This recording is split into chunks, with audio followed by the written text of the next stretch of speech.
I've always loved the trail. The Appalachian stretches out like a spinal cord of the ancient earth, a pulse beaten through forest, ridge, and mist.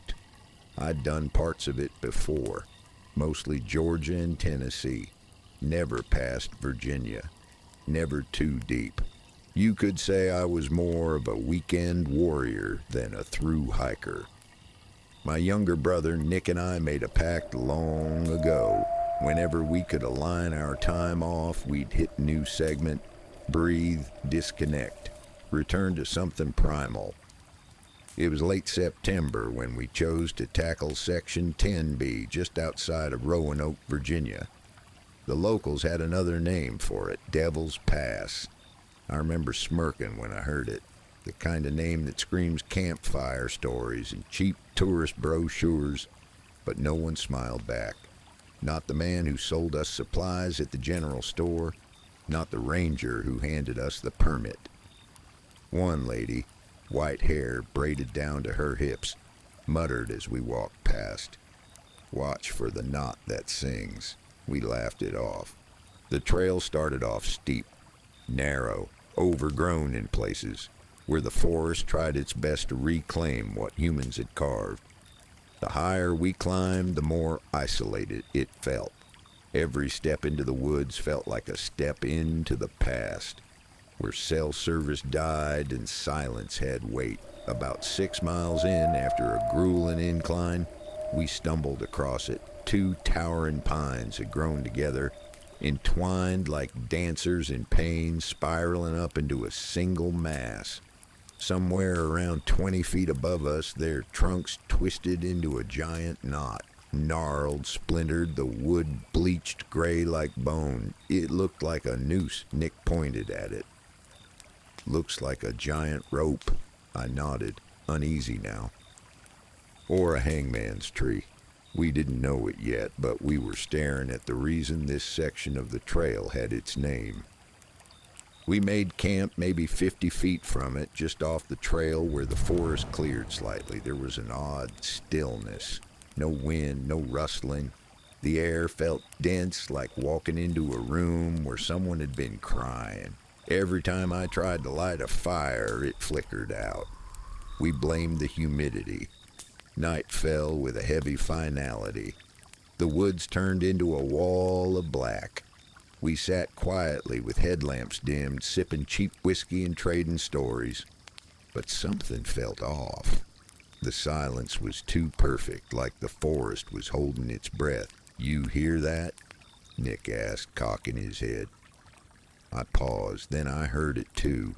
A dragging sound, faint, slow, like something heavy being pulled across damp leaves. Not footsteps, not an animal, just dragging, like a body in a bag. We killed the lights. The sound stopped, then came the creak. It echoed through the woods, a long, groaning noise, high and tight, like rope under tension. The sound of something swaying in a noose. It wasn't the wind, the air was still. "The tree," I whispered.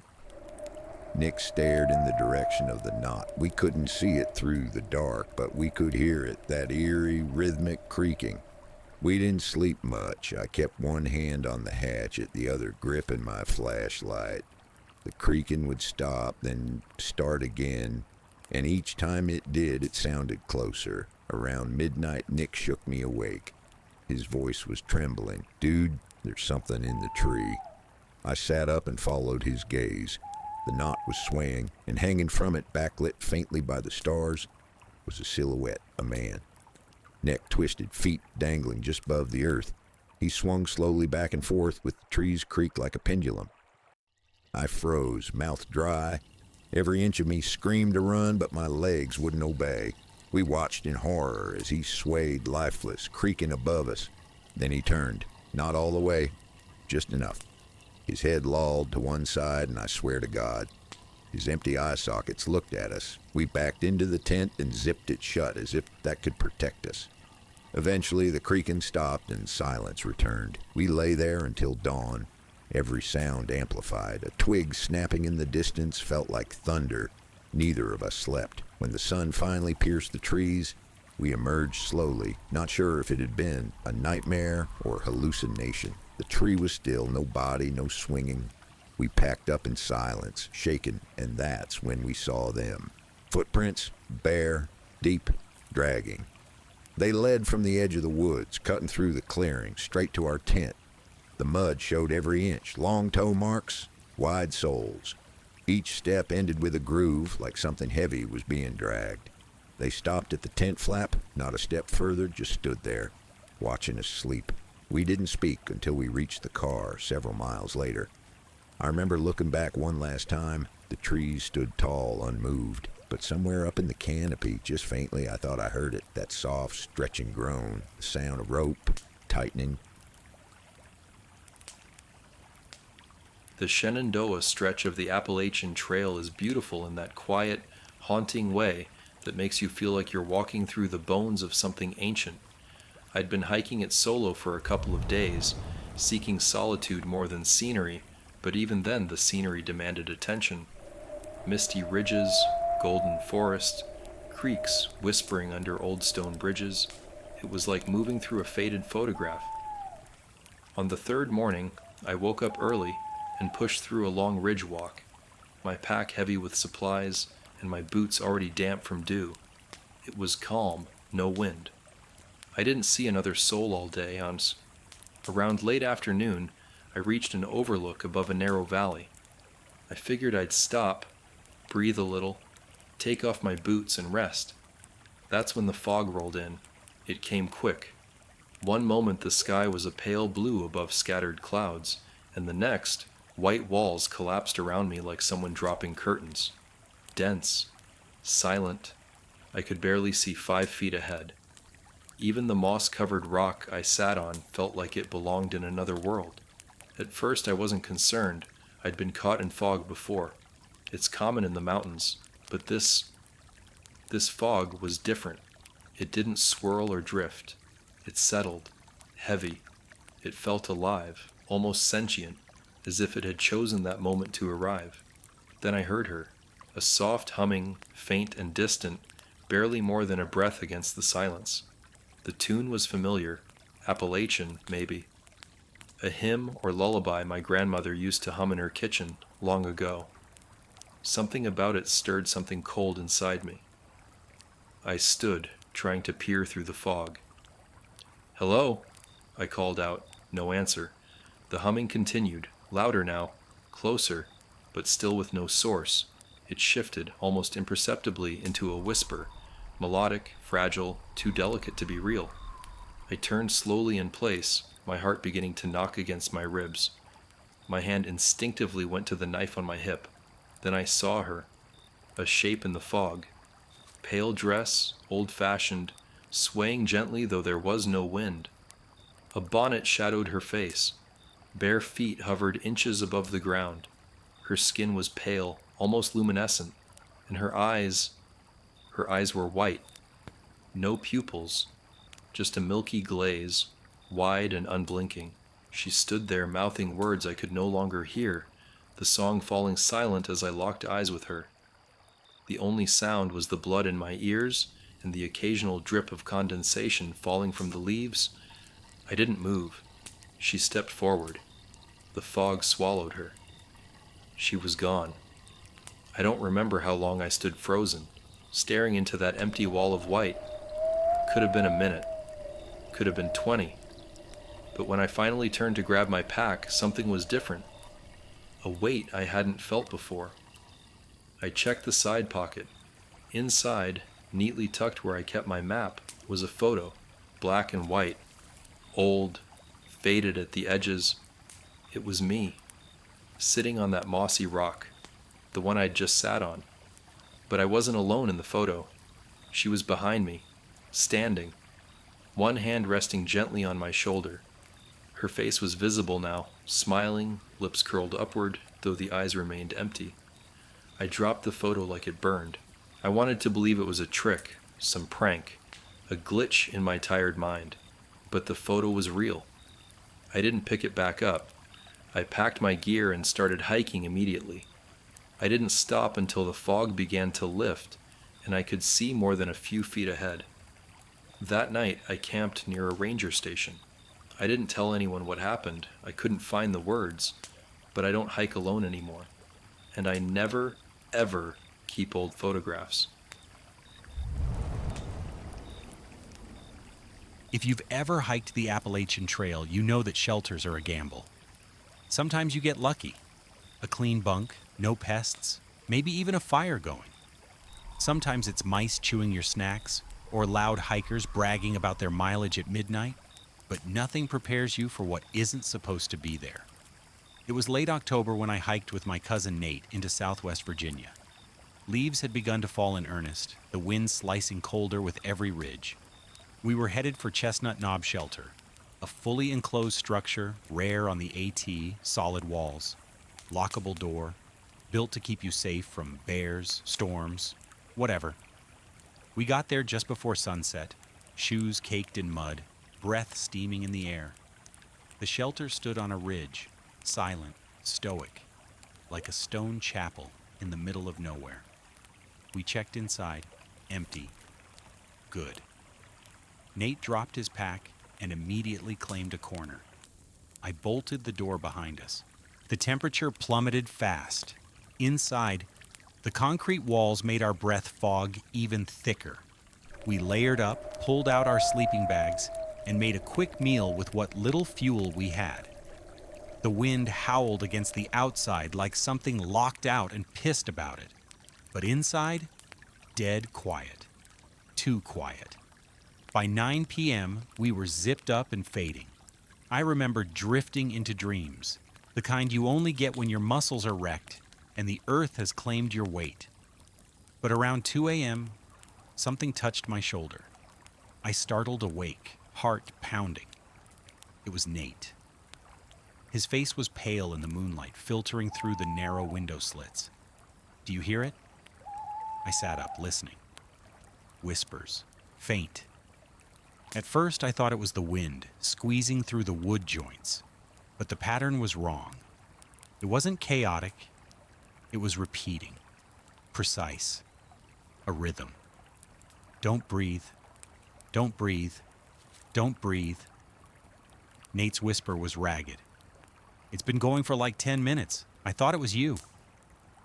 We turned on our headlamps and scanned the room. No one. No gear but ours. Nothing in the corners. "It's coming from above," Nate said. "The rafters." I tilted my light slowly up to the ceiling beams, and that's when I saw it. Something was crawling along the wooden supports. It was pale, naked, human-shaped but impossibly thin. Its arms and legs moved like a spider's, bending at the wrong angles, too many joints. Every movement came with a brittle crack or a soft pop, like dry branches snapping under careful weight. It didn't notice us at first, just kept crawling slowly, mouth moving with the whispers. "Don't breathe, don't breathe, don't breathe." I felt my chest tighten, like it was commanding us, daring us to test it. Then it stopped. Its head twisted toward us with a sickening jerk, neck bending too far, like someone wringing out a rag. And it smiled.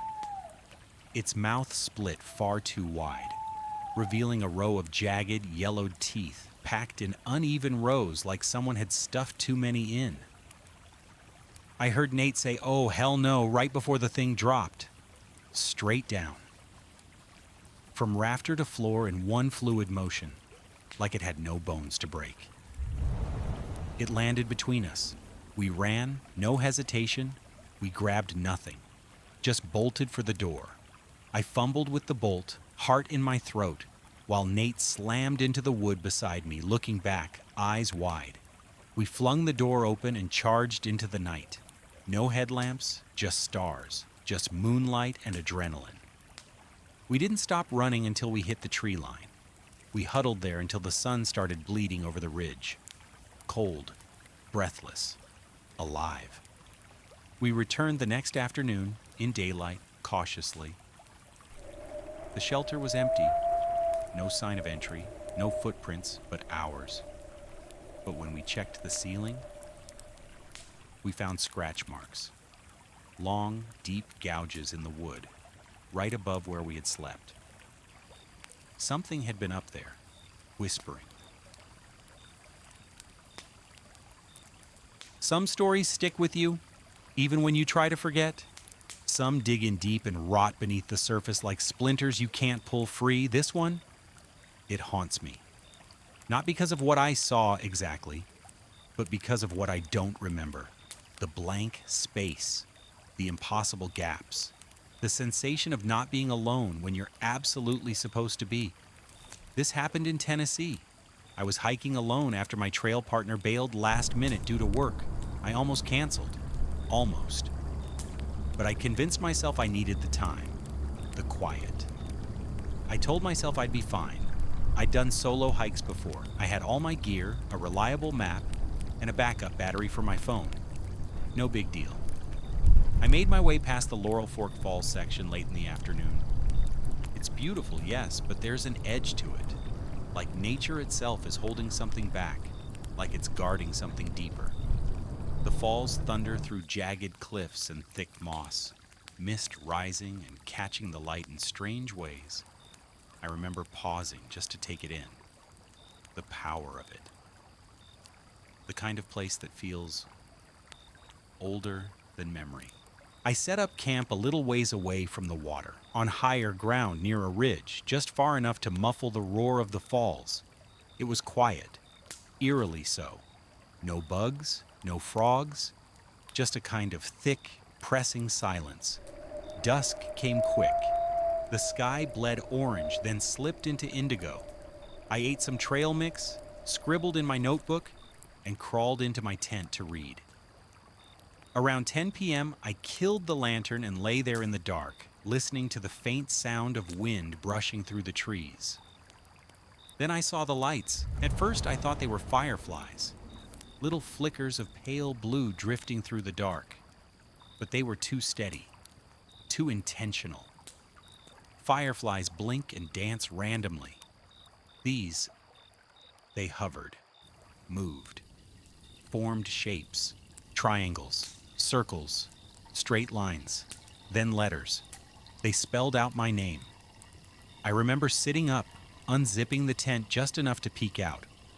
One light hovered barely 6 feet away, not bright but intense, like a dying star hovering in the night. I didn't hear a voice, but I felt it, in my head. Come walk with us. Not spoken, not imagined, planted, whispered straight into the core of me. The next thing I remember, I was lying in the leaves, cold, wet, alone. It was morning, early, judging by the angle of the sun through the trees. My ankle screamed when I moved. I looked around, disoriented. I was nearly 400 feet from my camp. My tent, when I finally hobbled back to it, was still zipped shut. Everything inside was untouched, except me. I had a long scratch down my right arm. Not deep, but deliberate. And in the dirt outside my tent, symbols, circles, and triangles, the same shapes from the lights. I took one picture, just one.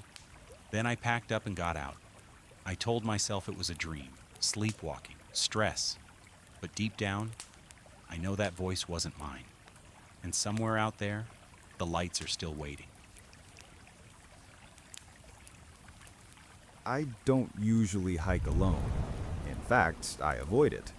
Not because I'm scared of nature or anything. I've dealt with bears, sudden storms, a sprained ankle once on a trail in Georgia.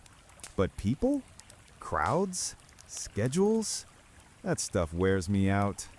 So when everything hit me at once, work pressure, a breakup, some family drama, I packed light, picked a quiet section near the Smokies in North Carolina, and hit the trail solo. I was near mile marker 223, a little ways off the Appalachian Trail proper, just outside the boundary of where day hikers usually roam. I wasn't aiming for distance or record pace. I just wanted to breathe. It was late September. The air was cool. The trees were on fire with color. I took my time climbing up the ridge, snapped some photos of the valleys below. then found a perfect place to set up camp. Just off the path, beside a downed log that stretched like a broken spine along the overlook. The view was insane. Forest for miles, and if you leaned over the log just enough, you could spot the river like a glinting snake winding through the hills. I pitched my tarp low and tight, tied it to the log and a nearby tree, then stretched my sleeping bag out on top of a foam pad. No tent, just mesh between me and the world. That night, I didn't even bother with a fire. I had my headlamp and a tin of cold beans. It was quiet, too quiet. No bugs, no crickets, no wind brushing the branches. At first, I figured elevation, but something in the silence felt off, like the woods were listening. I fell asleep sometime after midnight, headphones in, low volume, letting some ambient playlist ease me into dreams. I remember rolling over once, eyes half-lidded, and seeing only stars above the tarp mesh. Then darkness. What woke me was not a sound, it was the absence of one. I opened my eyes, and everything felt wrong. The air was heavier, like the kind of pressure right before a storm, but without the wind. No rustling, no distant owl calls, just nothing. I turned my head slowly, letting my eyes adjust. There was someone squatting at the edge of my tarp. Not standing, not walking by, squatting, knees up, arms loose between his legs, body tilted forward. He was just outside the mesh, a few feet from my face. I couldn't see his face clearly, just a shape, hunched and unnatural. The posture was wrong, too still, too patient, as if he'd been there a long time. I didn't move. I didn't breathe. My brain screamed to do something, anything, but my limbs were lead. My fingers twitched toward the knife in my side pocket. That's when he moved. Just his head. It tilted to the side, slow and sharp, like cracking a stiff neck. Then came the sound, a gurgle, wet, like something caught in a throat. Then a wheezing laugh, ragged, choked, like someone trying to imitate amusement but didn't understand how it was supposed to sound. That was enough. I reached for the knife, but my hand hit the side of the tarp pole. It clanged. He lunged, not into the tarp, not yet, but his hand slapped the mesh, and I got a full look at his face. There were no eyes, just hollow sockets, deep, black, and shifting like smoke inside. His mouth stretched too wide, the skin around it cracked and dry like clay about to split. His tongue lolled out, long and gray. I screamed. I sprinted barefoot out the side of the tarp, crashing into brush and fallen branches. I didn't look back. I just ran. I ran blind, through trees, over roots, tearing my feet open until I couldn't hear that choking laughter anymore. I made it to the service road by sunrise, flagged down a passing truck, barely able to speak. The guy thought I was high or drunk until he saw the blood on my feet and the way I shook. The Rangers went back with me around noon, bright, calm, and painfully normal by then. Everything was still there. My tarp, my sleeping bag, my food, but the mesh had been cut open. Not torn, sliced. Clean lines like from a blade or a scalpel, right where he had crouched, right where I had laid my head. I haven't camped alone since.